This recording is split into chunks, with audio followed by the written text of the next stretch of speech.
Matahari Jakarta sedang terik-teriknya, menyengat kulit seakan ingin membakar aspal menjadi lahar. Di tengah lautan beton yang panas itu, sebuah motor bebek tua melaju dengan napas yang tersengal-sengal. Suara mesinnya kasar, batuk-batuk, seolah mencerminkan kondisi pemiliknya yang juga sudah dimakan usia. Pengendaranya adalah Pak Asep, seorang pria berumur 65 tahun. Jaket ojek online yang ia kenakan sudah kehilangan warna aslinya, memudar menjadi hijau keputihan. Saksi bisu ribuan kilometer yang telah ia tempuh di bawah panas dan hujan. Setiap kali berhenti, kaki kirinya yang sedikit pincang menjadi penopang utama. Sebuah kenang-kenangan pahit dari masa mudanya saat bertugas di perbatasan, bekas luka lama dari sebutir peluru yang nyaris merenggut nyawanya puluhan tahun silam. Hari ini, seperti hari-hari lainnya, Pak Asep memulai perjuangannya mencari nafkah. Sebuah notifikasi muncul di ponselnya yang layarnya sudah retak 1000. Pesanan makanan. Tujuannya adalah Grand Royal Hotel, hotel paling mewah dan megah di seantero kota. Sebuah tempat yang biasanya hanya bisa ia lihat dari kejauhan. Dengan sigap, ia mengambil pesanan. Sebungkus bubur ayam hangat, terbungkus rapi dalam kantong plastik. Mungkin untuk sarapan, seseorang yang sedang menginap di istana modern itu. Motor tuanya kembali meraung, membawanya membelah kemacetan Jakarta yang tak pernah tidur. Semakin dekat dengan tujuan, gedung-gedung pencakar langit seolah berlomba menyentuh awan. Kontras dengan motor bebeknya yang merayap di bawah. Sesampainya di depan hotel, Pak Asep merasa seperti semut di tengah kandang gajah. Mobil-mobil mewah seharga miliaran rupiah berjejer rapi, berkilauan di bawah sinar matahari. Ia menelan ludah, sedikit gugup. Dengan hati-hati, ia mengarahkan motornya ke area parkir khusus ojek online, berusaha untuk tidak mengganggu pemandangan mahal di sekitarnya. Namun, saat ia hendak berbelok, sebuah mobil sport merah menyala, tiba-tiba berhenti mendadak tepat di depannya. Warnanya begitu mencolok, seperti api yang membakar aspal. Pak Asep kaget, bukan kepalang. Refleks, ia mengerem sekuat tenaga. Namun naas, ban motornya yang sudah aus dan gundul kehilangan cengkeraman di atas sebaran pasir tipis di permukaan jalan. BRK, bunyinya tidak terlalu keras. Hanya sebuah sentuhan singkat yang memilukan. Setang motor tua Pak Asep menyenggol spion mobil sport itu. Sebuah goresan kecil, setipis rambut, terukir di permukaan spion yang mengkilap. Bagi orang lain, mungkin itu hanya insiden sepele, tapi bagi pemilik mobil itu, ini adalah sebuah kiamat kecil. Pintu mobil terbuka dengan kasar. Keluarlah seorang pemuda berusia sekitar 20-an, namanya Kevin. Kacamata hitam bertengger di hidungnya, jam tangan emas melingkar di pergelangan tangannya, dan pakaian dari merek-merek ternama membungkus tubuhnya dari kepala hingga kaki. Dia adalah anak seorang konglomerat properti, seorang pangeran modern yang merasa dunia ada dalam genggamannya. "Woi, buta mata lu ya!" teriakan Kevin menggema di lobi hotel yang megah, memecah keheningan dan menarik perhatian semua orang. Para petugas keamanan, tamu hotel, bahkan sopir-sopir pribadi, menoleh ke sumber suara. Pak Asep gemetar hebat, jantungnya berdebar kencang. Bukan karena takut pada pemuda itu, tapi karena rasa bersalah dan kebingungan.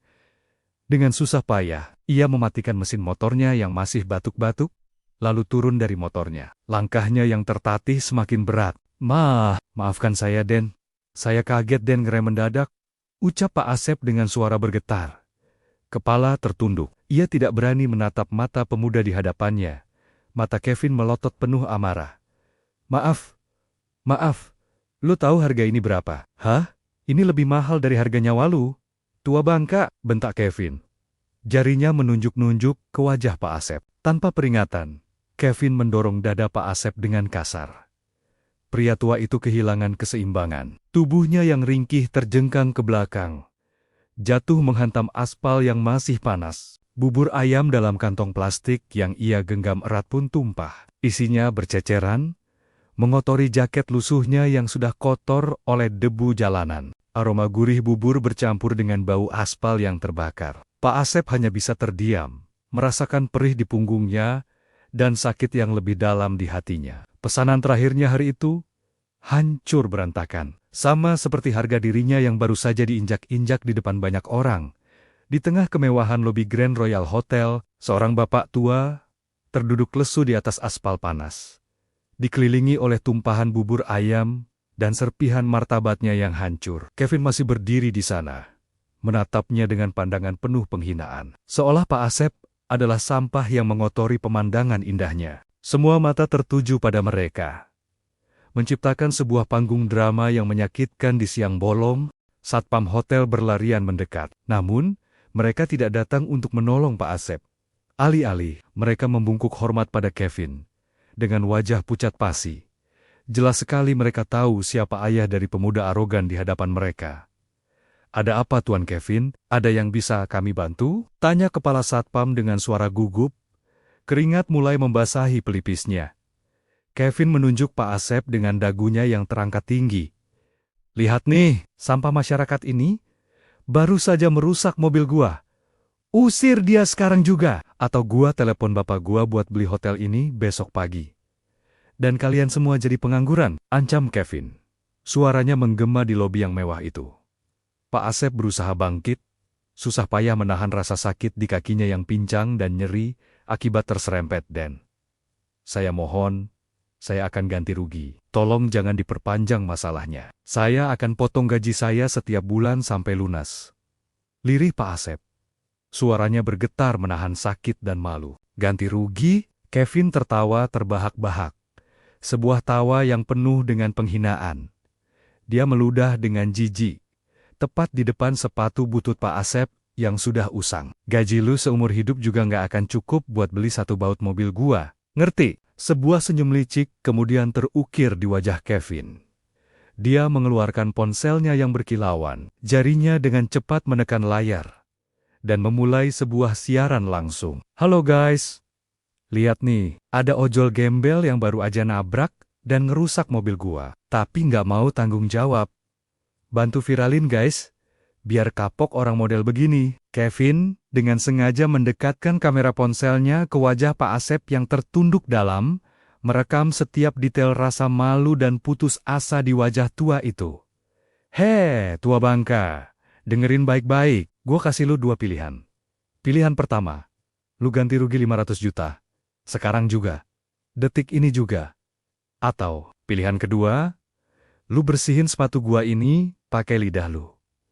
Kalau lu lakuin itu di depan semua orang, gua anggap utang lu lunas."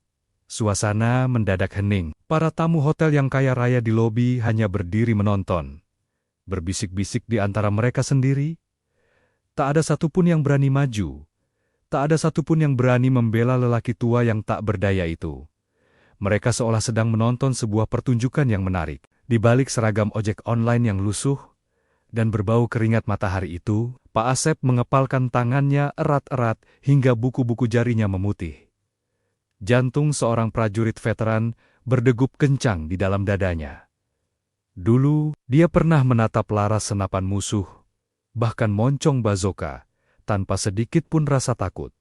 Dia siap mati demi negaranya. Tapi hari ini, demi sesuap nasi untuk cucunya yang terbaring sakit di rumah, demi biaya pengobatan sang cucu, dia merasa harus menelan harga dirinya bulat-bulat. "Den, saya ini sudah tua, seumuran kakek Aden. Tolong jangan perlakukan saya seperti ini." Suara Pak Asep terdengar parau, nyaris seperti bisikan yang putus asa. "Cepetan pilih," bentak Kevin, tidak sabar. "Atau gua telepon polisi sekarang juga, biar lu busuk di penjara karena nggak bisa bayar ganti rugi." Kevin menyodorkan sepatu kulitnya yang mahal dan berkilau tepat di depan wajah Pak Asep, memaksa lelaki tua itu untuk menatapnya. Perlahan, dengan sangat perlahan, Pak Asep mulai menundukkan kepalanya. Lututnya yang sakit dan gemetar akhirnya menyentuh dinginnya aspal jalanan. Setetes air mata jatuh dari sudut matanya yang keriput, mengukir jejak di pipinya yang legam, terbakar matahari. Itu bukan air mata ketakutan. Itu adalah air mata kekecewaan yang mendalam. Kecewa melihat betapa rusaknya moral generasi muda yang dulu pernah ia lindungi dengan darah dan nyawanya di medan perang. Hari itu, harga diri seorang pahlawan terasa diinjak-injak di atas aspal yang panas. Tepat saat Pak Asep hampir saja menyentuh sepatu Kevin, tiba-tiba terdengar suara sirine yang memekakan telinga. Bukan, ini bukan sirine polisi biasa. Ini adalah raungan khas pengawalan VVIP tanpa peringatan. 4 mobil SUV hitam anti peluru melesat masuk ke lobi hotel dengan kecepatan tinggi. Secara efektif memblokir jalan mobil sport mewah milik Kevin. Kevin, yang tadi masih merasa di atas angin, langsung kaget dan marah. "Woi, siapa ini? Ngapain halangin jalan gua?" teriaknya. Tak terima mobilnya diadang begitu saja. Namun, teriakannya seolah lenyap ditelan angin. Pintu keempat mobil itu terbuka serentak dengan presisi militer. Dari dalamnya, keluarlah belasan pria berbadan tegap, berambut cepak, dan mengenakan setelan jas hitam yang rapi. Earpiece terpasang di telinga mereka, menandakan mereka adalah unit yang terkoordinasi. Gerakan mereka cepat, taktis, dan memancarkan aura mematikan. Mereka adalah pasukan pengamanan khusus, unit elit yang hanya ditugaskan untuk melindungi orang-orang paling penting di negara ini. Melihat pemandangan itu, nyali Kevin langsung ciut. Kesombongannya menguap seketika. Ada pejabat ya? Minggir, minggir.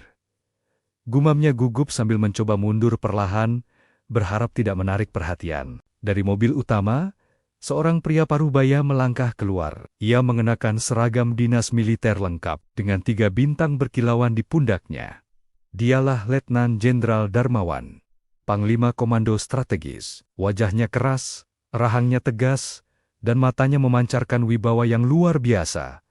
Jenderal Darmawan berjalan cepat menuju kerumunan. Langkahnya mantap dan penuh tujuan. Namun, ia sama sekali tidak melirik ke arah Kevin atau mobil sportnya. Matanya terkunci pada satu titik. Pada satu sosok tua yang masih berlutut di atas aspal yang kasar. Langkah sang jenderal terhenti. Matanya terbelalak, seolah tak percaya dengan apa yang dilihatnya. Bibirnya tampak bergetar, mencoba merangkai kata. "Komandan," bisiknya pelan. Suara itu memang lirih. Tetapi di tengah keheningan lobi yang mencekam, terdengar seperti guntur di siang bolong. Semua mata tertuju pada Pak Asep. Pria tua itu perlahan mendongakkan kepalanya. Ia melihat sang jenderal yang berdiri tegak di hadapannya. Sebuah senyum tipis terukir di bibirnya yang lelah. Itu bukan senyum seorang bawahan, melainkan senyum hangat seorang kakak kepada adiknya. "Darmawan, gagah sekali kau sekarang," ucap Pak Asep dengan suara serak. Detik berikutnya, terjadi sesuatu yang membuat semua orang di sana, termasuk para petugas keamanan hotel dan pengunjung yang penasaran, menahan napas. Jenderal Bintang 3 itu melakukan hal yang tak terbayangkan. Letnan Jenderal Darmawan, Panglima Komando Strategis, melempar tongkat komandonya begitu saja ke tanah. Benda simbol kekuasaan itu berdebam di aspal. Diabaikan. Ia berlari kecil, lalu tanpa ragu menjatuhkan dirinya, berlutut dengan kedua kakinya di hadapan Pak Asep. Dengan gerakan penuh hormat, Jenderal Darmawan meraih tangan Pak Asep yang kotor dan penuh debu, lalu menciumnya dengan takzim, seolah mencium tangan orang yang paling ia hormati di dunia. "Ampun, Komandan, maafkan saya. Maafkan saya terlambat," teriak Jenderal Darmawan. Suaranya bergetar. Matanya berkaca-kaca menahan air mata yang siap tumpah. Para pengawal VVIP yang tadi berdiri tegap seperti patung, kini melihat dengan jelas siapa sosok yang membuat jenderal mereka rela berlutut. Wajah mereka seketika pucat pasi. Mereka mengenali wajah itu. Wajah yang sama dalam foto-foto legenda yang terpajang di markas besar. Foto seorang pahlawan yang kisahnya diceritakan turun-temurun, tanpa perintah, tanpa aba-aba. Serentak 12 pengawal elit itu ikut menjatuhkan diri. Mereka berlutut dengan satu kaki, menundukkan kepala dalam-dalam, sebuah gestur hormat tertinggi dalam tradisi militer mereka, ke arah Pak Asep. Lalu, seorang komandan tim pengawal itu menarik napas dalam-dalam dan berteriak sekuat tenaga. "Hormat kepada sang benteng!" Teriakannya diikuti serempak oleh 11 rekannya. Suara mereka menggelegar, menggema di seluruh lobi hotel, begitu kuat hingga terasa menggetarkan kaca-kaca jendela. Suasana menjadi hening, hanya teriakan hormat yang menggantung di udara, meninggalkan Kevin yang berdiri mematung dengan wajah pucat dan kebingungan total. Kevin mundur perlahan, wajahnya pucat pasi. Kakinya terasa lemas tak bertulang, hingga akhirnya ia terduduk begitu saja di lantai lobi yang dingin. Ponsel mahal yang tadi ia genggam erat, kini terlepas dan jatuh dengan bunyi yang memecah keheningan. Ini siapa? Dia kan cuma driver ojol, gumam Kevin. Suaranya tercekat, seakan udara di paru-parunya lenyap seketika. Di hadapannya, Jenderal Darmawan berdiri tegak lurus. Wajahnya yang beberapa saat lalu penuh haru dan nostalgia, kini mengeras seperti batu. Tatapannya menusuk tajam ke arah Kevin yang terduduk tak berdaya. Ia tidak berteriak, namun suaranya berat, dalam dan penuh penekanan yang membuat setiap orang di lobi itu menahan napas. Cuma driver ojol, katamu? Suara sang jenderal menggema. Ia lalu mengarahkan telunjuknya, bukan dengan angkuh, tapi dengan penuh rasa hormat, ke arah Pak Asep. Orang yang baru saja kamu hina ini, yang kamu rendahkan dengan kesombonganmu, adalah Bapak Asep Suryana. Sosok yang namanya disebut dengan penuh hormat oleh seluruh jajaran angkatan bersenjata. Keheningan yang tadinya sudah pekat, kini semakin dalam. Semua orang yang mendengar nama itu ternganga. Beberapa tampak bingung. Yang lain mulai berbisik-bisik, mencoba mengingat-ingat.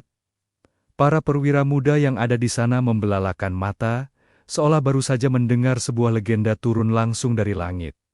Jenderal Darmawan menarik napas, lalu melanjutkan dengan suara yang lebih lantang, memastikan setiap kata terdengar jelas hingga ke sudut lobi. 30 tahun yang lalu, katanya, saat badai besar yang belum pernah terjadi sebelumnya menghantam wilayah perbatasan. Beliau adalah komandan operasi penyelamatan yang mustahil, saat semua tim lain memilih mundur karena kondisi terlalu berbahaya. Saat para petinggi sudah menyerah dan menganggap semuanya sudah berakhir, beliau tetap maju. Sendirian, menembus badai, mempertaruhkan nyawanya sendiri demi menyelamatkan rombongan presiden yang terjebak di tengah amukan alam. Setiap kata dari Jenderal Darmawan bagaikan palu godam yang menghantam ego Kevin. Ia semakin menunduk, tak berani menatap siapapun. Sang jenderal melangkahkan kakinya, mendekati Kevin yang masih terpuruk di lantai. Ia berjongkok, menyamakan tinggi matanya, menatap pemuda itu dengan tatapan yang sulit diartikan. Ada amarah, ada kekecewaan, tapi juga ada secercah pelajaran di sana.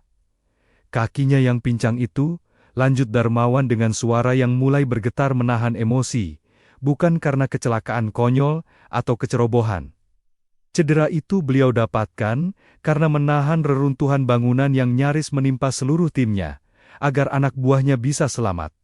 Saya adalah salah satu anak buah yang beliau tarik keluar dari bawah reruntuhan itu. Jenderal Darmawan berhenti sejenak, menarik napas panjang. Ia menoleh ke arah Pak Asep, matanya berkaca-kaca, tanpa keberanian beliau. Tanpa pengorbanannya hari itu, saya tidak akan pernah berdiri di sini sebagai seorang jenderal.